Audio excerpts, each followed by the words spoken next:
It's only entertainment. Welcome back to the Talking Hedge. I'm Josh Kincaid, capital markets analyst and host of your Cannabis Business Podcast. Today, we're going to be talking to Scott Jennings. He is the founder and CEO of Pantry Food Co. Scott, thanks for being with us at the Talking Hedge. Hey, Josh. Great to be here, man. Appreciate it. So we both just got back from Vegas. We were at Weed Week.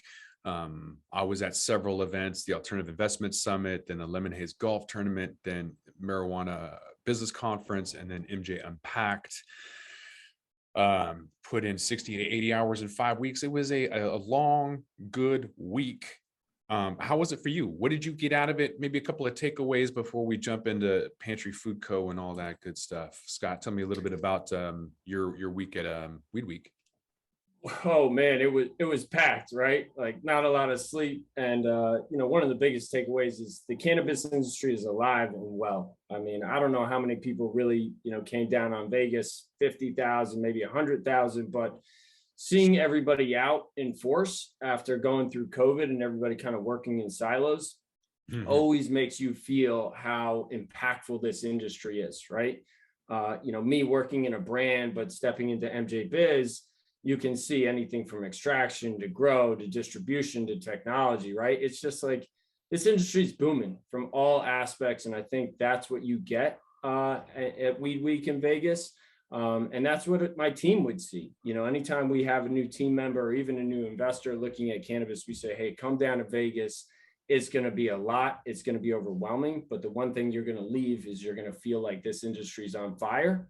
So that was my biggest takeaway. Plus, we had a lot of great meetings, right? It's really one of the central spots where all the East Coast operators come out, the West Coast businesses come out, investors from the Midwest are there. So any meetings you want to have, everybody's there, but everybody's fighting for attention, trying to get 10, 15 minutes, 30 minutes with the right partners to piece this industry together to build a holistic industry, because right now it's so fragmented, right? And we're all just trying to connect the dots. So those were some of my big takeaways. Nice. Yeah. I was down there. I met with quite a few people, and I thought I was prepared. I had my chapstick and my sunglasses, but my CBG powder fell over in my pocket. So I just had shoulder surgery, and it was kind of a painful a week. I got through a lot. I did a lot. But I couldn't really go out and grab, I was busy, so I couldn't go grab some RSO, plus that kind of put me out. I wish that there would have been other alternatives, because every time I go into a store, it's, something that's really sweet, like a lot of sugar, or there's gluten or dairy. I'm looking at this billboard outside my room right here, and I see, stop by this gas station and fill up for you and your car. Funny thing is, when I go in there, the only thing that's in there is inflammatory stuff, wheat, sugar, dairy, alcohol, and I can't do any of that. I'm a broken individual. I've worked this meat suit really hard, and I've broken myself. So trying to get through I almost said tournament, Freudian slip.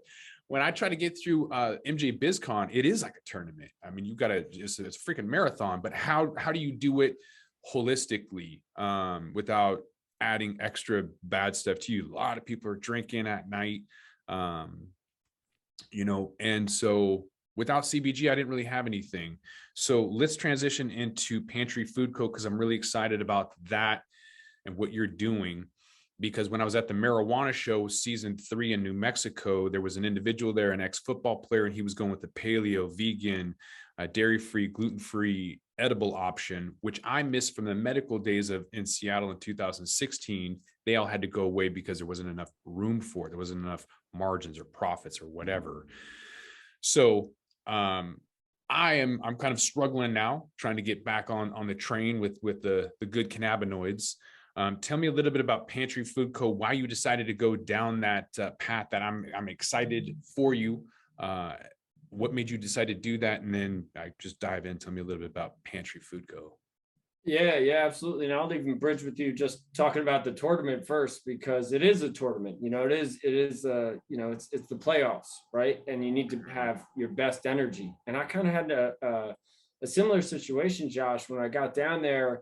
I wasn't going to be without my pantry edibles, which are my daily go-to, right? And so was able to get a vape pen early on. And I don't really like to smoke at much anymore, right? I've tried to minimize that consumption behavior. But interesting enough, that vape pen broke. I was given it, it was broken.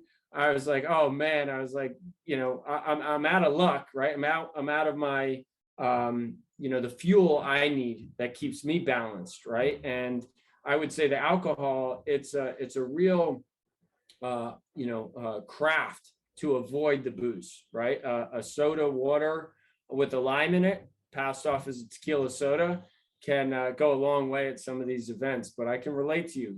It's a marathon down there, and you need to be your best self, right? And I think that's a good segue into Pantry, because as I got older, Josh, I was like, cool, I want the most out of life. I want to build a resume that I'm proud of at my end of my days.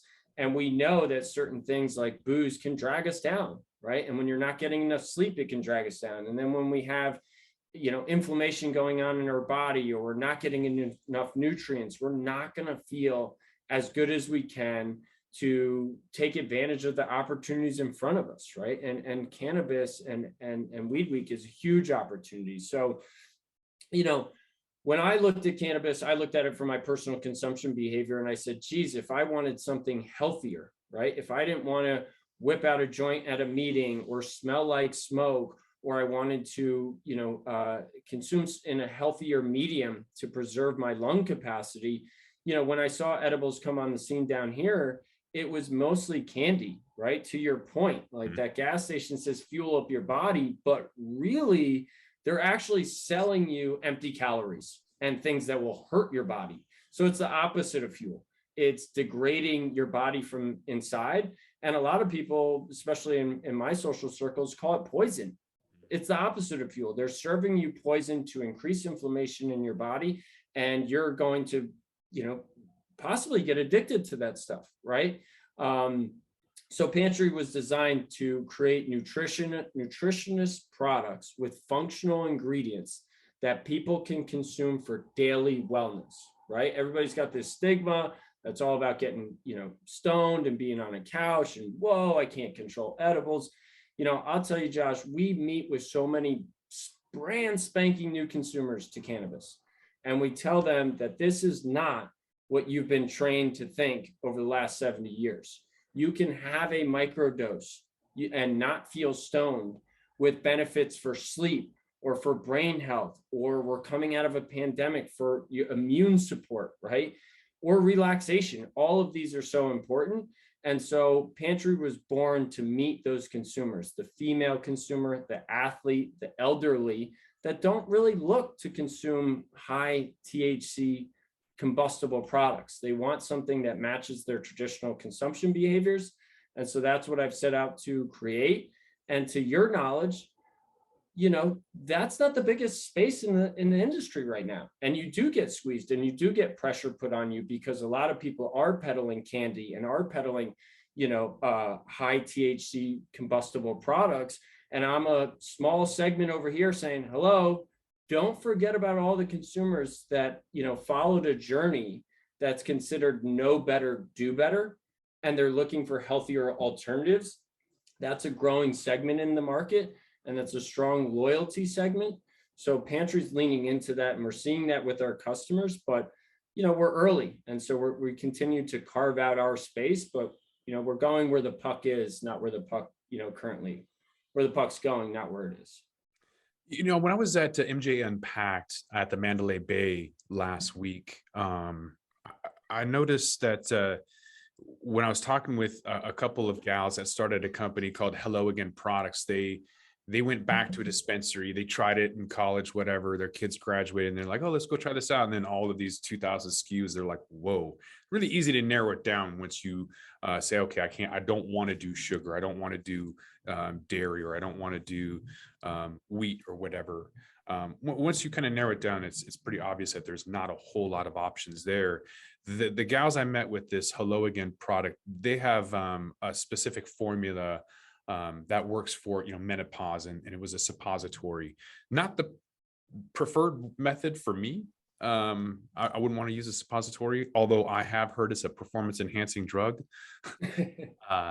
Long story short, the guy with Edibles Magazine took a suppository and then was called to a bowling tournament last minute, and he bowled like a near perfect game or whatever. Wow. So he was like, yeah, suppositories are the way to go if you're going to go bowling.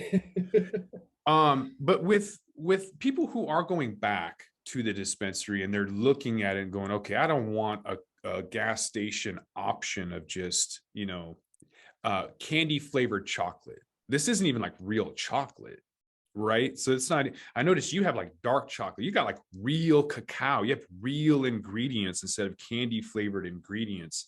So once people understand that, what about the push for accurate dosing and nano and not overdosing? You mentioned microdosing is one way of preventing that.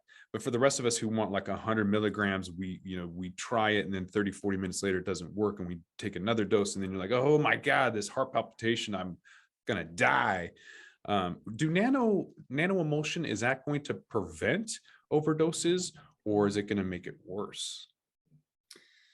Yeah, I mean, it's a dosage is such a great discussion, right? And we come from a world where it's a one size fits all. Everybody takes 2 Advil. It doesn't matter if you're 400 pounds or you're 50 pounds, right? And so, we really try to go to this from a customized approach, right? Because it's easy to say, okay, this is the one size fits all, but the truth is everybody's going to react different, and we're trying to lean into that, right? So some consumers really do prefer 2.5 to 1 milligrams, and they should start there.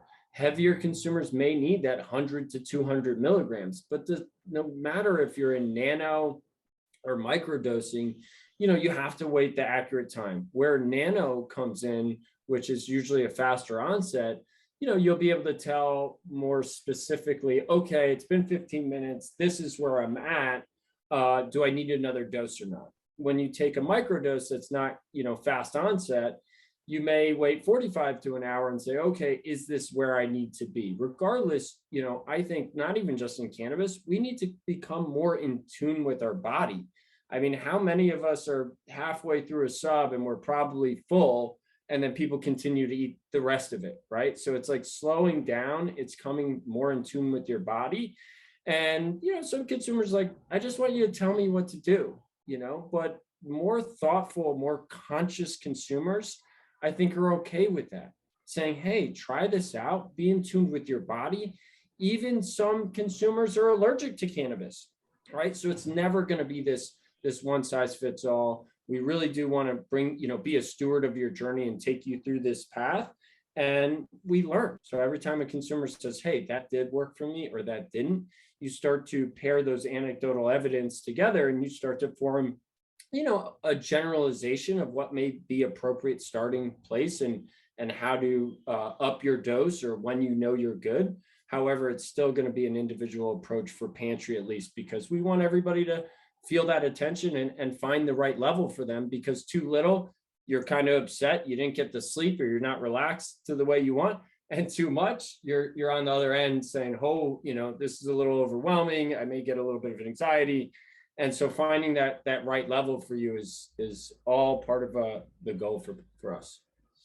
Yeah, like you mentioned, there's a lot of people who need to find the right fit, because when I smoke, sometimes I find that my nose clogs up. I think that's a natural way for the body to be like, okay, we don't want to inhale this, whatever you're doing, stop. Cannabinoid hypermesis syndrome is when people will vomit from it. Their bodies are just probably, their endocannabinoid systems may be so dry that when you introduce cannabinoids, it's too much for them. And so they find that hot showers kind of fix that. But with a lot of the empty calories in people's diets, it might just be dehydration. People are probably incredibly dehydrated. We're not doctors, obviously, but we do see the need for, treating your temple better. Most people don't treat their body like a temple at all. They treat it like a garbage disposal. And so they do need to be told what to do. To that point, just to jump in there, just like your nose closes up, a lot of people don't think of the vehicle your cannabinoids are being carried in.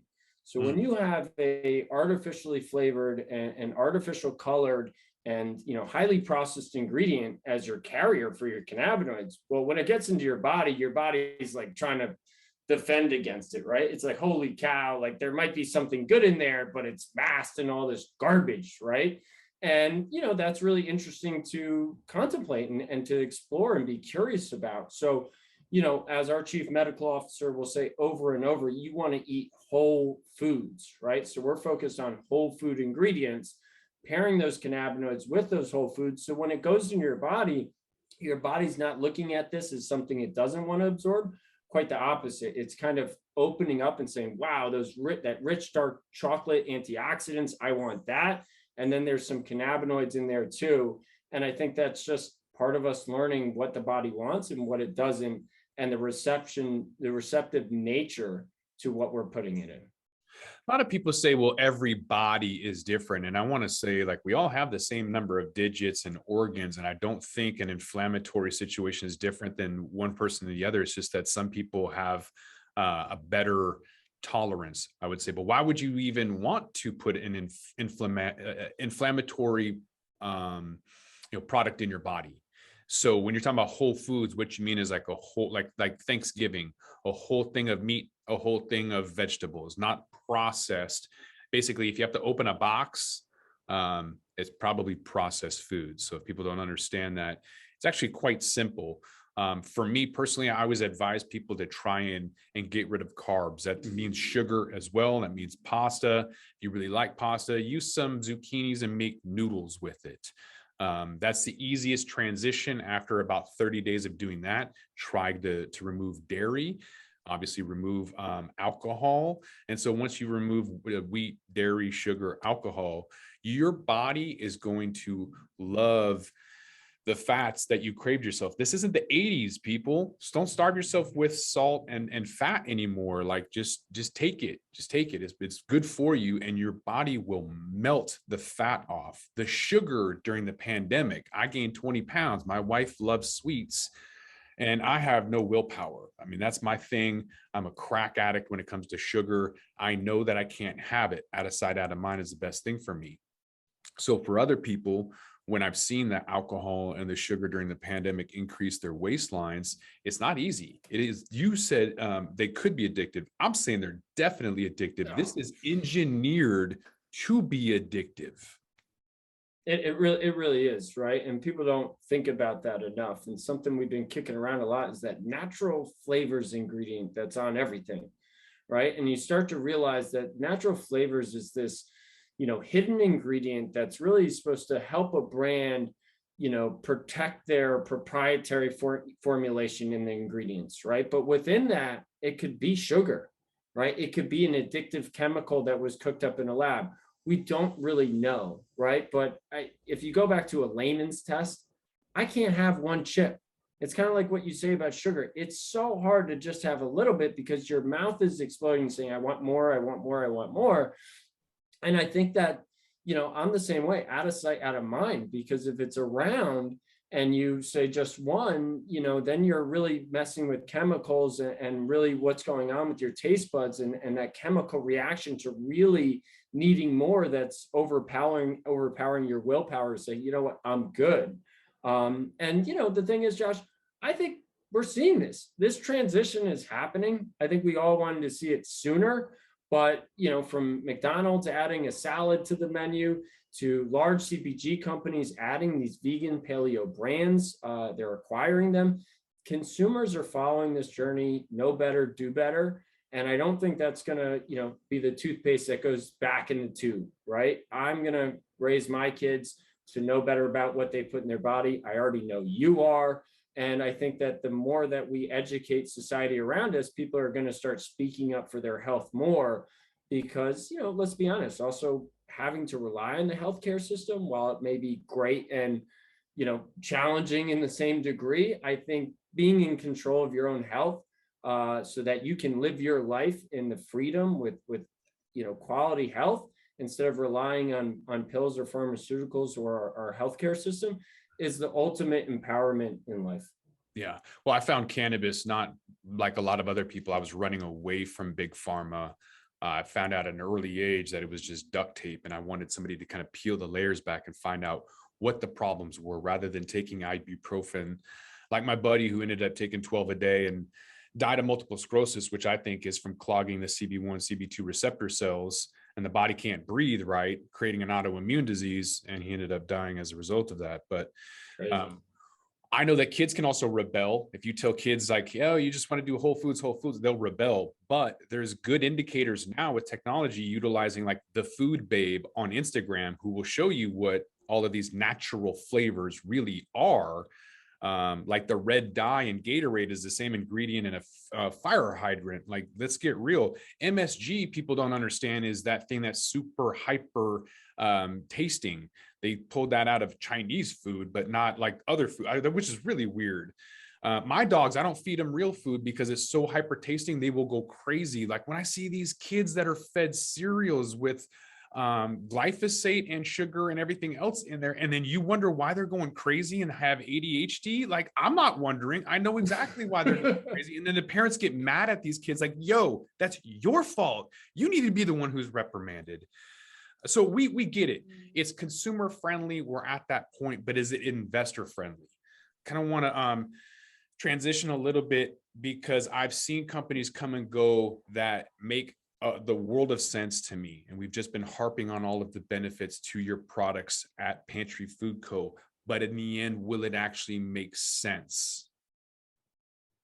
Like bottom line, yes. Dollars, like money. Yeah. Bottom line, look, I think that this is such a deep conversation, right? And I think that it really comes down to execution, right? I think there's plenty of companies that are going to ride this trend. This is a trend that is gaining steam.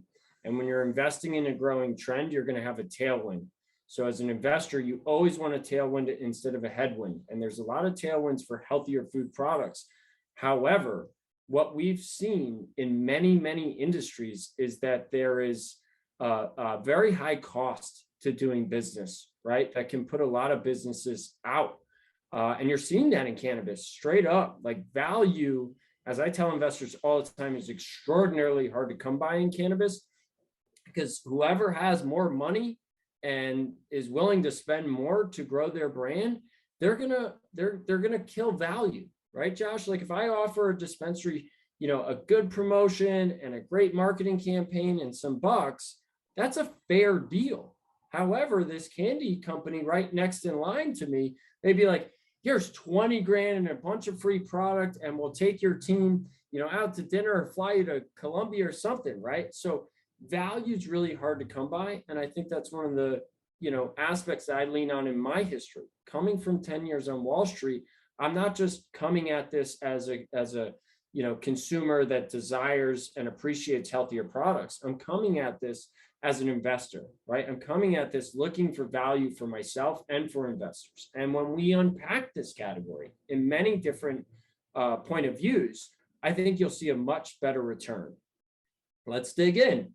Let's look at retention. Let's look at loyalty, right? This race to the bottom in the candy, you're going towards 7-Eleven. They don't care if they get the Snickers or the Milky Way or whatever the hell. You're going downstream, and people will flop from this candy to that candy, and it's going to be, a very bottom dollar kind of value product.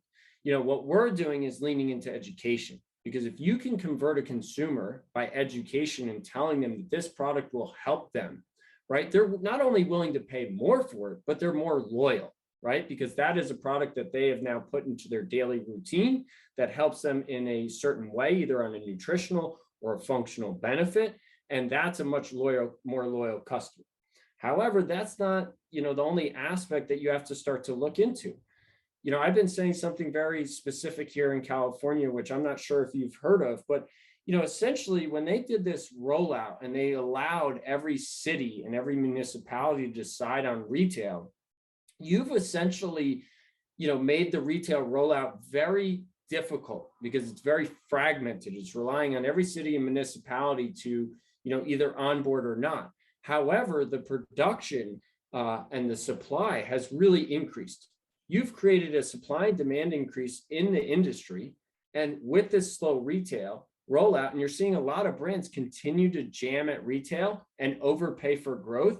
And there's many brands that I can go down that have tried to overpay for growth And when investors start to look at those numbers, Josh, as I'm sure you've looked at before, you're like, holy cow, your top line's great, but how much are you paying for that top line? What is the cost of doing that business, right? And so that's something I've really prided myself with Pantry. I said, look, I'm here to grow the business, but I'm here to do it in a responsible and value way, right? I'm not going to overpay for growth. There's no point in getting a 20-year-old who doesn't care about what they put in their body to enjoy Pantry. There's just no point. They're going to have Pantry today because it's discounted, and then they'll go to a different brand and a different brand, right? So we're swimming upstream. It's been said amongst a lot of brands and a lot of people in cannabis that a lot of people focus on as a brand, you focus on your distro as your client or as your retailer as your client. Those are not my clients. My client is the end consumer, and we're building out a direct relationship with the end consumer, which will make our brand more defensible. Because it's also said that if you sell on Amazon, you don't own the customer. You're leasing out your revenue. So if you sell to dispensaries or big, e-commerce platforms, you don't own that traffic. And the second they want to kick you off and potentially launch a competitive product, you're going to lose those customers. You're going to lose that revenue. And I think that not only do you have to be in the right category with the right products, you better have the right strategy, because there already is a lot of blood in cannabis, and there's going to be a lot more blood. And I've been pounding the table to other brands and investors to get defensible and own their customer, because if you're relying on a third party, then you don't really own your business, and you're going to see that revenue kind of disappear as accounts drop certain brands to bring on new brands with fresh capital who are willing to pay more than you were when you had a ton of cash. Mm-hmm. You have the luxury, though, of working in one state that just happens to be the fifth largest economy by GDP in the world. So it's very unique. So I'm curious, within that realm that you're working, there's a lot of niche foods. How relevant is that outside of that bubble that you live in? And it's a very big bubble. California always leads a lot. They're a trendsetter, they're a trailblazer, they're a bellwether, they're harbinger.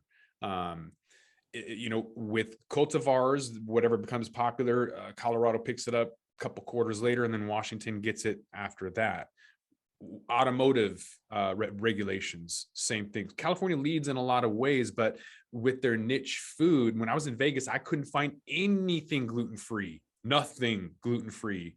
So, and it's right there. Like, it's so close. It's like a 3-hour, 4-hour drive from Cali. So how realistic is it to assume that you can scale outside of California when it seems to be niche? Yeah, I think it's perspective, right? I think what we think is niche is not necessarily niche anymore, right? I think that you're not the only one looking for gluten-free products while in Vegas. I know me in certain meetings, we actively sought out healthier restaurants or smoothie bars, right? Because we didn't want to fuel our body with shit while we were there. However, I think you have to take a step back. And I think it just all comes down to economics, right? Like, we can win in Vegas, but at what cost, right? And currently, Vegas is not, it has a lot of overlap with California. So sure, you may get a lot of interested parties down there, but a lot of mindsets change when they're in Vegas. A lot of people are there for the party. They're not there for the health aspect. I would say, I'm originally from New York. So I would say in New York, there's a massive healthy scene. People work aggressive hours, they've got families, and people in New York care more than ever about, their health and taking care of themselves and what they're, feeding kids. I think this is a growing trend in families across America and across the globe. Vegas is definitely a beast of its own because of its nightlife and everything that kind of circulates around that. So Vegas isn't top of the list for Pantry, but anywhere you see a lot of households, and look, we talked to people that lived in Vegas. Now, they may not be the ones overpaying at the dispensary or paying top dollar at the hotels, so they may not be the core target customer. But speaking to a couple families that live in Vegas, they don't act like the party goers that go to Vegas. They act like families. They act like, people that are growing older, that are taking better care of their bodies and their families. And I know that if we can speak to any family that's on that journey anywhere in America, we'll relate to them as they look to put better things in their body. And you brought it up, and I know this to be true too. Alcohol is damn near everywhere. And there's a lot of people that went to Vegas that said, God, we wish we could just have some healthy edibles or maybe have a joint together and get away from all this booze. But, Vegas is fighting it tooth and nail. Those casinos really don't want cannabis inside the hotels right now. And so that's a little bit of a tough space, but I don't think it's niche. I think it's families across America that are knowing better, that are doing better. And specifically, they want to do better for their families, right? Their kids. And that's what we hear a lot from parents that are trying to be better and trying to switch off alcohol or bad food to have more energy or to be more patient or more relaxed to grow their kids in what is classified, or I would classify as probably the most complex, economic or political environment we've lived in, or health environment, right? There's so much going on that's hurting mental health. And we also think, cannabis is a big role in just helping people relax through all these challenges that are impacting our mental health. Mm-hmm. I did think it was funny when I was at David Tran's Zodiac party. I asked for soda water and or club soda. I think I said club soda, and he goes, "No, we don't have club soda." And he shows me a bottle and it was soda water, and I was like, "Yeah, that's fine. I'll take that." Yeah. So you still kind of have to explain it, I guess, in a town that doesn't do anything but drink, alcohol. But there's a growing demand of this, Josh. I bet if you threw an event that was like no booze, right, and it had a different spin on it, I think you'd get a great showing out of Vegas. There's a lot of people that are whispering, that are either they're whispering. Not a lot of people are vocal about it. No, I don't really drink, but the smarter people in the room, you'll see them not drinking or having that soda water, because people know, it's not only going to be detrimental to your energy and your meetings the next day, we're learning more and more about it just ripping up your gut health, right? So how many reasons do you need to understand that, hey, this is not probably the best way to be handling your health while you're in the playoffs? Yeah, I know a lot of people who have moved from the West Coast, Seattle specifically, to Vegas, and they have, secret sessions, and not a lot of them don't drink at all, and they don't have a problem with that at all. But they do it amongst themselves, kind of like a little community, whatever. So if you're having to go out and educate people to sell your products, I find that incredibly challenging. So how do you do that, and do brands matter? Isn't it still the highest THC at the lowest price point? So, yeah, I'll take the education process first. I think you really have to lean into your core demographic, right? And that's another thing that we learned. Trying to get a 20-year-old bud tender to educate consumers about healthy ingredients when they personally don't care is not the right channel, right? I've used an analogy saying you could bring the best Pappy Van Winkle to a wine sommelier and say, sell this, and they will not be, a very good salesperson for you. So you need to find your gluten-free, your vegans, your paleos, right? Your allergenic people, the people that have back pain or sleep issues or relaxation, right? And you want to reach out to them and you want to educate them directly, right? So we know when we educate these people directly, not only do they have such a high positive feedback about what we're educating them on, they then turn around, which I have done in my own life, which I'm sure, Josh, you'd relate to, and you end up being a salesperson, right? Because you're like, this product has helped me. It's amazing. It's got all these benefits for it. You should try it. You should try it. I've done that with yoga studios. I used to do it with RX Bar. I did it with gyms. And so that's one of the things we're going to continue to lean into. And we're going to lean into our best customers actually turning into salespeople for us, right? Because all this business that I've driven for other businesses and not gotten paid for over the years, sure, I was glad to do it because I love the product or I love the gym or the service. However, times are evolving. And one of the greatest entrepreneurs and somebody I definitely look up to is Elon Musk. And a guy with little marketing and little spend, and sure, he's got a big, following and a big platform. He does a referral business, right? So people get the car, if they really like it and they refer somebody else and they use your referral code, you get free supercharging, right? I think that's a great way to incentivize your strong followers to participate even more with the brand. right? So that's one of the big keys there on how we educate and how we convert. And then the loyalty around that conversion is very, very strong. On do brands matter? I think brands absolutely matter. But I would say, again, leaning more to capital markets, I see this question a lot on LinkedIn, like, do brands matter? Do brands matter? Brands matter, but probably more than what brands matter is staying in business, right? So a lot of people think, oh, my brand matters and it's the best. Look, you run out of money and you're not on the shelf, the consumer most likely moves on, right? Convenience is so critical. If I'm looking for something at the store and they didn't have the Nikes, I'll buy the Reeboks, right? Like, people are looking for convenience more than ever. Time is our most precious asset. And I think to build a brand, you need to be here for the long haul, right? It's not a get rich quick, let's build a brand and exit. We've seen many, not to be named, whether it be a big MSO or a brand, try to just say, hey, look, we built a brand, look at all this hype, right? But it's built on stencils and hot air. And it comes crashing down after they exit, and then the prices get reverted down because they thought they built a brand, but really it was high octane built on very flimsy sales, not repeat customers. So to me, what I talk about is like, hey, we're going to do responsible growth. We're going to be around for a long time.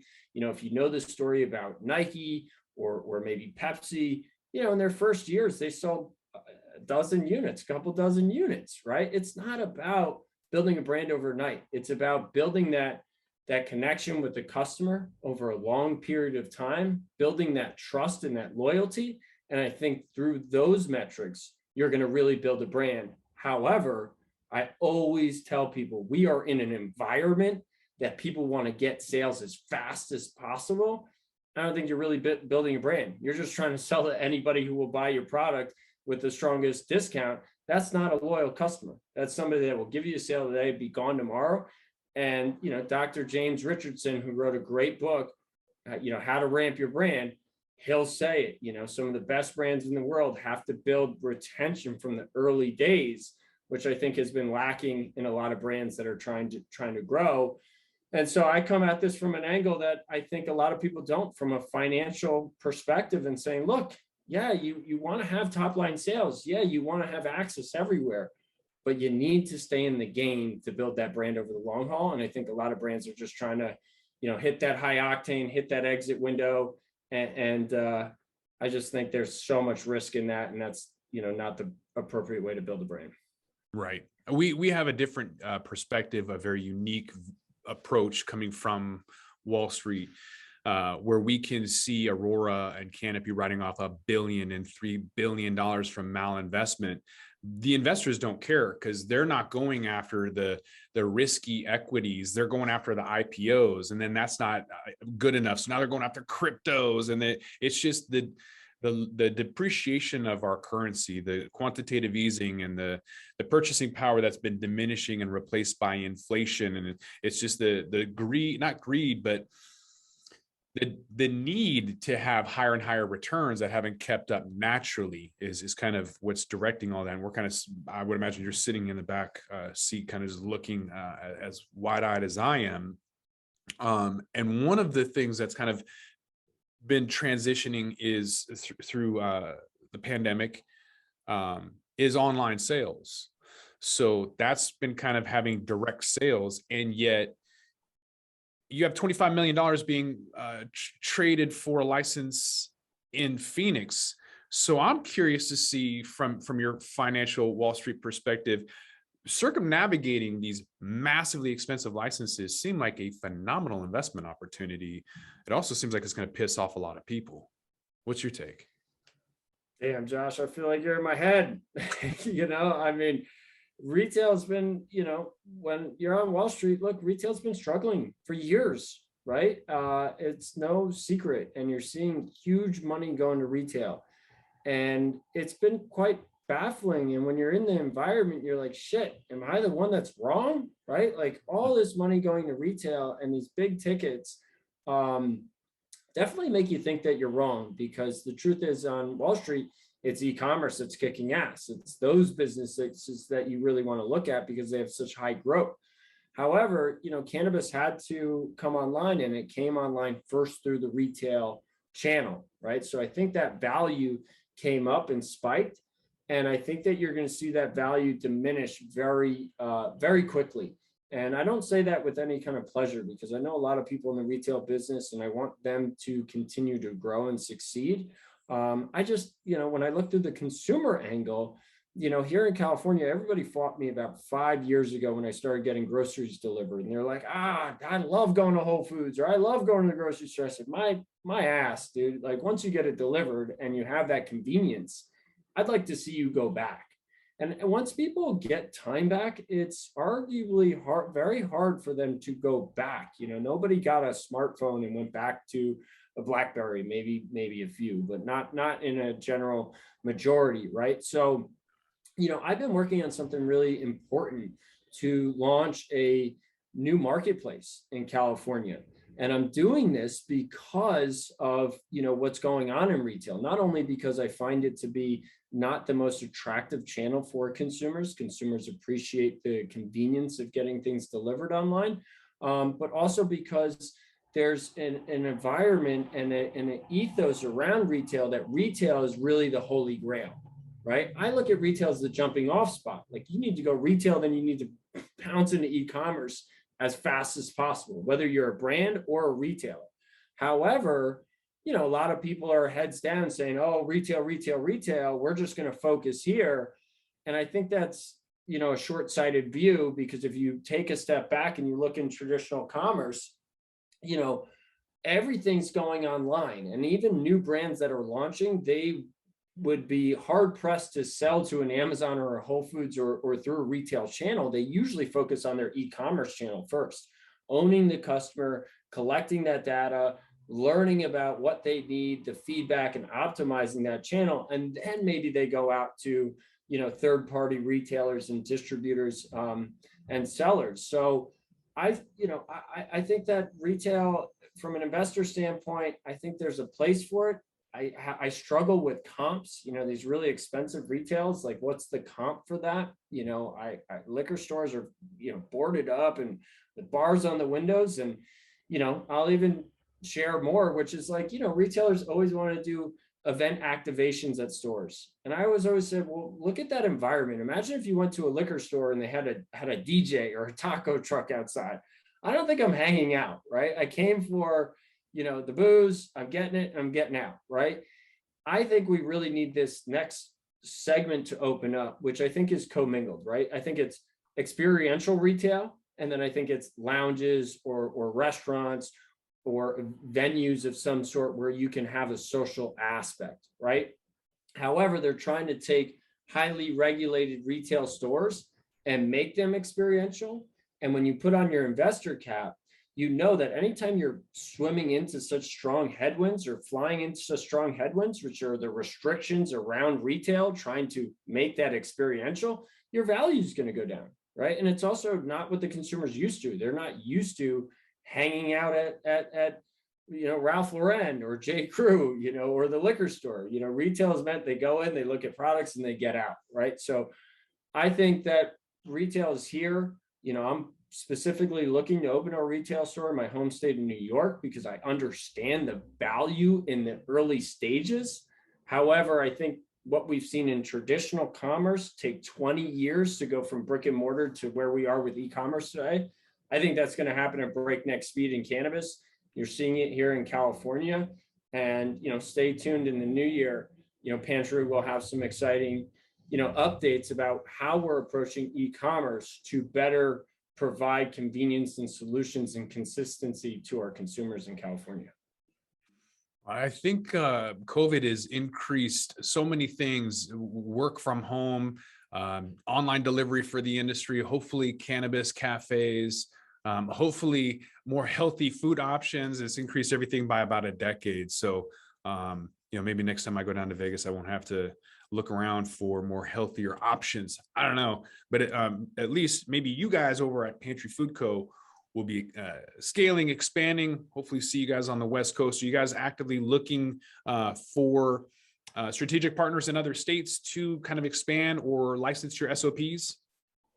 Yeah, I think that's one of the biggest takeaways out of MJ Biz or Weed Week. You know, we're in Colorado, Canada, and California, and we're getting strong looks across the nation. Have offers in Michigan and Missouri, and we're talking to a couple big MSOs to not really, you know, I never liked the word license, right? We're in partnerships, right? Everybody's got a place to provide value. And so we're working on some big deals with some big partnerships, some big MSOs. But it's going to have to come down to creating a win-win solution for us both, because as East Coast operators are learning and West Coast operators are learning, we're stronger together. Just be careful who you let into your camp, because some people may not want the best for you. But if you can align with really great people and complementary assets or organizations or companies, there's a lot of value to unlock there. So keep a lookout for us in Michigan. One of my partners is from Missouri, so we're excited to get back there. And we're knocking on the door of Mass, and obviously patiently but eagerly waiting for New York to roll out so we can bring it back home. Mm-hmm. Yeah, you definitely want to do some due diligence. It's amazing how often that doesn't happen. I've been writing a bill for cannabis cafes in Washington State for a while, and one of the things is to look at whoever is in the Senate or House to make sure that their voting record reflects their interest in your bill, because they will add themselves just to crash it. So I think that goes with any industry, though. It goes with any industry, and you're right. People say one thing and do another thing. So you got to be really cautious about that. And you know, they said one thing that's sure in cannabis is that change is constant. Well, I'd say one thing that's certain as well is that lawyers are going to make a killing, because there's already a lot of lawsuits and there's more coming.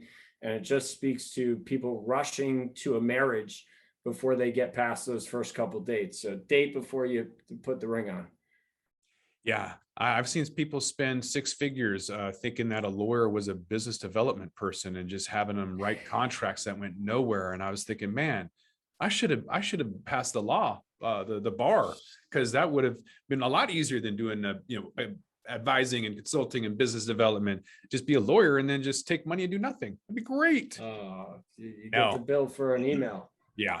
All right, Scott, where can they find you at? Where are you at? Social media, website, all that good stuff. Yeah, go to our website, pantryfoodco.com. You know, we put a lot of information up there. If you're a new consumer, we've got a dosage calculator that can take you through what appropriate dose might be for you. We've got a lot of information on our blog. We really pride on leading with education on our website, and you can navigate everything from there. If you need to reach out to me, I'm at scott@pantryfoodco.com. And Josh, man, appreciate you having me on. This is a great chat. Appreciate it, Scott. I'm Josh Kincaid. This is The Talking Hedge. Don't forget to like, share, and subscribe, or don't. And I'm out. With that, we're going to roll this one up. I'm Josh Kincaid. This is The Talking Hedge. Don't forget to like, share, and subscribe, or don't. And I'm out. Don't forget to smash that like button on your way out and check out these other videos that we've got.